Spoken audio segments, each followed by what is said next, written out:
I'm Steve Van Rooy, and I'd like to invite you to join me. And I'm going to be reading one of my stories, and it's about winter in Missouri. So let me take a seat here and grab my story. And the title of this story is Winter. Winter was fun. Winter was when we had 3 months of glorious freedom. Going down day for everyone who lived on the plains was at the end of November. The air was beginning to get crisp, but first, blue books and exams. The only good thing about them was that they signaled liberty. All the boys were busy whittling propellers, even those of us who weren't going anywhere, and these props would be held out of bus and train windows. There was a certain festivity in the air. Starting in mid-November, on the cusp of winter with its clean, chilly air, you could see the snows, the Himalayas, in pristine clarity. Just being outside was invigorating. It was an idyllic time. Unlike most of the rest of the students, we were not going anywhere. We were already home. We were day scholars and lived in Missouri year-round. We felt a bit gypped about not being able to join one of the groups of students, who were chaperoned, of course, to various destinations across India. For example, there was the Raipur party, the Calcutta party, and so on. We were constantly told what a blast it was and that it wasn't called a party for nothing. Train travel in India in those days with its steam engines was an adventure in itself. What was there to do on the hillside? Well, we played games. We devised ways to make a single game of Monopoly last for days, sometimes up to 3 days, which lessons have proved useful in life. Auntie Anita would arrange to have a taffy pull. We would all go over to Bothell Bank and she would have all the ingredients there. We would mix, stir, and watch it bubble.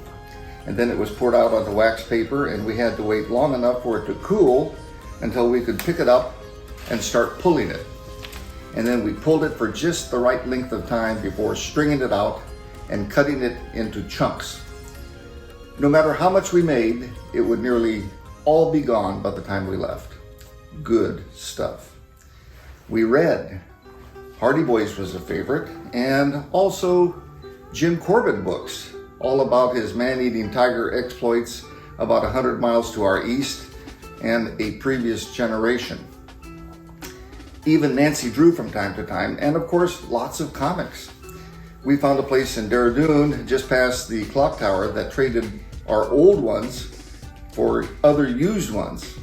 And then Dad had a huge number of books at the office, and the ones that we liked to look at were the ones that had all sorts of interesting things one could make. These were books that were already 30 or 40 years old, but they had all manner of things of interest to young boys. We looked longingly at the diagrams, especially anything that had wheels on it and that could be steered. The only problem was that we didn't have a workshop and we didn't have any tools. Later, when I took shop in school from Mr. Rowland, I also realized that I did not have one other thing, and that was any ability. The first simple thing that I made, a tray with an owl on it, looked like I had used a chainsaw to cut the wood. Mom said that she liked it, but asked, "What type of bird is this, Stevie?" And as the days grew shorter and colder, we would walk to the bazaar.